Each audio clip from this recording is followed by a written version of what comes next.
Hello' guys, তো কি খবৰ আপোনালোকৰ? সকলো ভালে আছেনে? তো সকলোকে মোৰ মিনি ব্লগলৈ সকলোকে স্বাগতম। এইটো সকলোৱে চিনি পাইছে চাগে, নুমলীগড় তেল শোধনাগাৰ। আৰু আমাৰ নাইট ডিউটি আছিল, আমি এতিয়া আহি গ'লোঁ ওলাই। এতিয়া ওলাই আহি বাইকত গৈ আছোঁ, লগৰটোৱে বাইক চলাই আছে, মই পিছফালে বহি আছোঁ।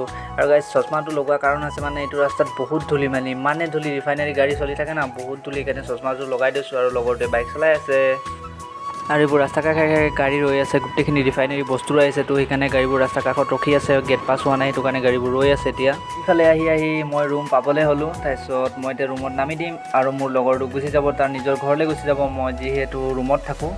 ফাইনেলি এতিয়া আহি ৰুম পাই গ'লোঁ। ৰুমৰ ওচৰত এতিয়া নামি দিলোঁ, মই লগৰটোক এতিয়া বাই বাই দি দিছোঁ। লগৰটো এতিয়া গৈছে, এতিয়া মই ৰুমলৈ যাওঁ। ঠিক আছে, ইফালে মোক চাই পিনি পাৰ্টনাৰ দুটা আহি গ'ল। এতিয়া মোৰ লগৰ দুটাই ইফালে মোক চাই পিনি চাওক না কেনেকুৱা হৈছে, একেবাৰে নেগু জোকাৰি মোৰ ওচৰত আহি গ'ল। আৰু এটা জঁপিয়াই উঠি যাব কৈছে ওপৰত, চেৰু, ইয়াৰ নাম হৈছে চেৰু। এইটো চব কেনেকুৱা উঠি গৈছে মোৰ ওপৰত,